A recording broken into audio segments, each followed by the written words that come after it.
अरे भाई, वो विष्णु की मूर्ति की ठेकेदारी जो लोग ले रहे हैं उसको पता है कि विष्णु की मूर्ति थी या किसी और की मूर्ति थी? ये कौन बताएगा? याचिकाकर्ता तो यही कह रहे हैं ना सर। नहीं, उसको कैसे पता चले किसकी मूर्ति थी? जिसकी गर्दन नहीं उसकी लाश का कैसे पता चला? कौन सा फार्मूला लगाया उसने? सर आप भी अपमान कर रहे हैं, देखिए। अरे छोड़ो ना अपमान। मैं तो हिंदू धर्म की कुरीतियों को दूर करने में रोल अदा कर रहा हूँ कि कोई भी नॉनसेंस पे आधारित कोई भी संप्रदाय नहीं टिक पाएगा। उसका विरोध करना हर नागरिक का परम कर्तव्य है, फंडामेंटल ड्यूटी है। ढोंग के विरोध खड़े होना, ढोंग का विरोध करना, सच्चाई का साथ देना। जो भी ढोंग अस्तित्व के नियमों के खिलाफ है, वास्तविकता के खिलाफ है, अप्रमाणित है, वो ढोंग है। उस ढोंग का विरोध करना, उसके खिलाफ बोलना हर भारतीय का मौलिक अधिकार है। तो वो ढोंग था सर जो मूर्ति का उन्होंने भाई एक मूर्ति है, एक मूर्ति टूटी हुई है और वो आज के दिन आर्कियोलॉजी डिपार्टमेंट के अंडर में है। वो डिपार्टमेंट क्या काम करता पता आप लोगों को? उसका मतलब यह है जो चीज जैसी है यथास्थिति में रखने की उसकी जिम्मेदारी है।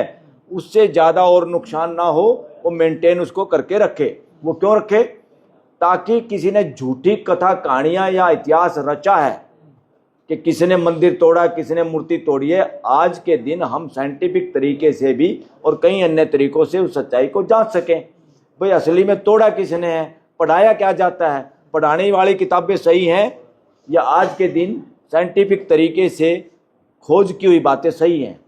तो किताबों में बहुत सारी चीज़ें, जितना ज्ञान होता है वैसी किताबें लिखी जाती हैं। किताबें आदमी लिखता है, किताबें आदमी से बड़ी नहीं होती।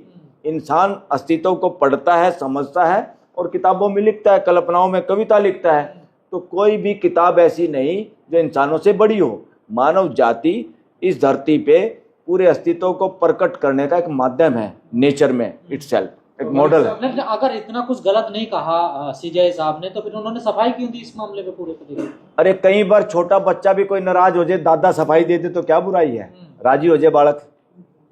इसलिए एक कंट्रोवर्सी जो पैदा करना चाहते हैं, जो कोई बात का बतंगड़ बनाना चाहते हैं, उनका मुंह कैसे बंद किया जाए बताइए।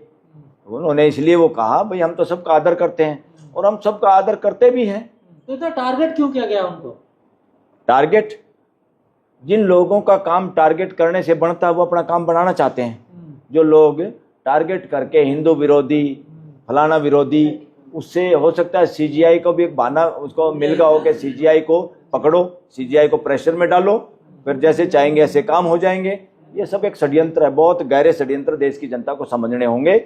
और जिस साथी ने वो मुकदमा लगाया वो हरियाणा से था और जिस समाज से था वो समाज मूर्ति पूजा का विरोधी है पहले से ही। अच्छा। वो स्वामी दयानंद के सिखाने से नहीं सीखा, स्वामी दयानंद उनसे सीखे, वहाँ के लोगों से। स्वामी दयानंद ने भी पहले जो बताते हैं जो किताब लिखी सत्यार्थ प्रकाश, उसमें संशोधन किया। क्यों किया? क्योंकि वहाँ के लोग उस चीज़ों से ज़्यादा जानते थे, समझते थे, जीते थे। उन लोगों को कैसे कंट्रोल किया जाए फिर उनके हिसाब से तो बोलना पड़ेगा। तो जो कुछ किताबों में लिखा जाता है वो अस्तित्व में समाज से समझा जाता है तभी लिखा जाता है। अरे अम्बेडकरवादी हैं सीजीआई, बौद्धिस्ट हैं, इसलिए उनको टारगेट किया गया है। अरे अम्बेडकरवादी तो हम भी हैं, अम्बेडकरवादी तो सारे हैं।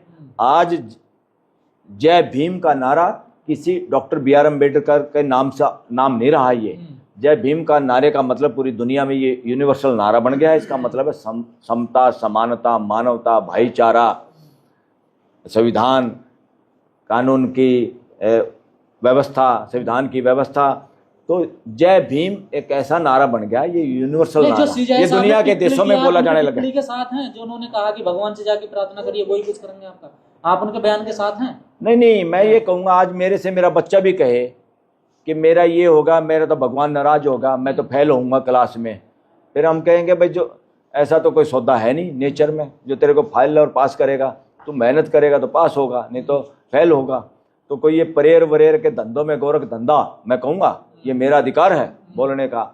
मैं प्रेयर वरेयर में कोई विश्वास नहीं करता, क्योंकि प्रेयर करके हमने बहुत देखा। कोरोना में भी प्रेयर करी, कई हमारे जानकार मर गए प्रेयर करने के बाद भी। प्रेयर करने के बाद कई बार बहुत घाटा हुआ, प्रेयर करने के बाद कई बार पैसे ही नहीं आए टाइम पे जब पैसों की जरूरत थी। तो कौन सी प्रेयर भाई, किसके पास है प्रेयर? याचिकाकर्ता मैं चैलेंज करता हूँ ऐसे सो-कॉल्ड ढोंगियों को कि कोई एक प्रेयर बताए और उसका रिजल्ट साबित करे। ये साइंस का जमाना है, आप प्रेयर करते हैं, रिजल्ट आता है, उसको भी आप साबित कर सकते हैं, उसको अध्ययन का विषय है ये। मलिक साहब, अम्बेडकरवादी माना जाता है सीजीआई को, तो देश के अम्बेडकरवादियों को निशाना साधा जा रहा है, वो अरे निशाने पर हैं। आज ये संविधान हमने सबने आत्मसात कर रखा, जिसने संविधान आत्मसात कर रखा वो सारे तो अम्बेडकरवादी हैं। अच्छा, अरे जो संविधान के ड्राफ्टिंग कमेटी के चेयरमैन थे, एक तरह से डायरेक्टर थे इसको लिखने वाले, तो डायरेक्टर के हिसाब से तो फिल्म बनती है। हमारे यहाँ वकील, जो मेन वकील होता है, वो अपनी पूरी टीम को डायरेक्शन देता है, ड्राफ्टिंग कैसे करनी है उसको चेक करता है, उसको चेंज करता है, फिर उसको कैसे टाइप करना है उसको पता होता है, मेरे को आर्गूमेंट कैसे करने हैं। तो इसका मतलब ये नहीं कि टीम का सहयोग है, मगर मेन रोल डायरेक्टर का होता है। लेकिन सर, देश के न्यायाधीश को सभी धर्मों का सम्मान करते हुए उनकी आस्था का भी ख्याल रखना चाहिए था। देखो बात सुनो, उनकी आस्था को ठेस पहुंची है। नहीं, सम्मान सबका होना चाहिए। हम घर में सम्मान करते ना, हम तो सड़क पे चलना हुआ, हमारा कोई भाई बंधु मानसिक रोग रूप से विकलांग, उसका भी सम्मान करते हैं ना ये देश। हम उसको वो नहीं कर सकते, उसको एक अच्छी जगह इलाज उसकी कोशिश करते हैं। कोई गरीब है, लाचार है, बीमार है, इवन कोई मरा हुआ भी पड़ा है, उसको भी अपना मान के हम संस्कार करते हैं ना, उठाते हैं ना, दया आती है ना। कोई बच्चे को कोई पीटता हुआ नजर आए, चाहे बच्चे ने गलती भी की है, तब भी हम रुक जाते हैं ना सड़क पे, क्यों मार रहे हो बच्चे को। तो ये चीज़ें तो पूरी मानव जाति में है, पूरी मानव जाति का एक ही सॉफ्टवेयर है। ये जो लोग सत्ता और चालाकी और षड्यंत्र और जो शोषण करने की मानसिकता से भरे हुए हैं, ये बीमार लोग हैं, और ये बीमार लोग हमेशा इसी तरह का बहाना बना के उसका बेनिफिट उठाना चाहते हैं। लेकिन सर, पर चुटकी ले रहे थे ना सीजीआई साहब, तो चुटकी ले रहे थे ना। देखिए, अरे भाई, सारा दिन माहौल जो हो रहा है और वह सीरियस बैठे, बीच बीच में एक आधी बार हंसी मजाक कोर्ट में चलता रहता है, और ये चुटकी लेने का मतलब किसी को अपमान करना नहीं है। चुटकी लेने का तो ये है कि कोई सबूत आता है। पहली बात तो ये चोर दरवाजा था, इसके जरिए क्या हो सकता था कि एक बार किसी मूर्ति को हटवा के वहां विष्णु की मूर्ति टेक दो, तो फिर तो जितनी मूर्तियां टूटी हुई है, बहुत सारे लोग कहते हैं तोड़ने वाले भी ऐसे ही लोग हैं, और ये तोड़ने वाले लोग हैं। अब वो साबित हो रही है, कार्बन डेटिंग से, नक्शे से, फोटोग्राफी से सिद्ध किया जा सकता है वो तोड़ी हुई है। और उन तोड़ने वालों का कोई ऐसा नहीं लग रहा कि ये तोड़ने वाले कोई दूसरे धर्म के लोग हैं, ये तोड़ने वाले वही ठेकेदार हैं जो हिंदू धर्म के ठेकेदार बने बैठे हैं। तो इसलिए वो इन सारी मूर्तियों को, टूटी हुई मूर्तियों की जगह जहाँ कब्जा जमाए बैठे हैं, मंदिर बनाए बैठे हैं, वो बौद्ध स्थानों पे, अब वो परमानेंट बात पक्की हो जाए, कोई झगड़ा ही खत्म हो जाए कोर्ट के जरिए, और वो सारी मूर्ति जो टूटी हुई है वो परमानेंट दूसरी मूर्ति लगा लो भाई, ब्रह्मा विष्णु महेश की। लेकिन तो सर, इनसे पहले जज हुए हैं गोगोई साहब, उन्होंने डिसीजन दिया था 2020 में आस्था के आधार पर, वहां तो मंदिर बन गया था। इसने उन्होंने बेवकूफ़ी भरा फैसला किया। मैं पहले कह चुका हूँ, सबसे घटिया जजों में से कोई था तो गोगोई था, एक अरुण मिश्रा था। इन लोगों ने बेड़ा गर्क कर दिया जुडिशरी का, और इसलिए कई लोग बार बार इसलिए ये बात कहते हैं कि अंग्रेजों ने कोई ऐसी बात कही, वो शोध का विषय भी है, सबूत का भी विषय है, कि ऐसी बात कही कि ब्राह्मणवादी लोगों में न्याय करने का वो नहीं है, चरित्र नहीं है, इनको जज ना बनाया जाए। और कौन है ये जज बताओ? गोगोई कौन है? अरुण मिश्रा कौन है? ये सारे अगर उस आधार पे देखें तो वही लोग हैं। तो न्यायिक चरित्र की ऐसी की तैसी कर दी, सुप्रीम कोर्ट की डिग्निटी को डाउन कर दिया इन लोगों ने। लेकिन ब्राह्मणवादी को निशाने पर है, जो जज साहब को जूते मार रहा है, को गाली दे रहा है, को कम्बोर्ड। बात सुनो, ये समय रिएक्शन करने का नहीं है। जो इस तरह की मानसिकता से ग्रस्त लोग, बीमार लोग हैं, उनको अपनी मानसिकता सुधारने की जरूरत है। संवैधानिक मानसिकता, मानवीय मानसिकता बनाने की जरूरत है, इससे कुछ नहीं होगा।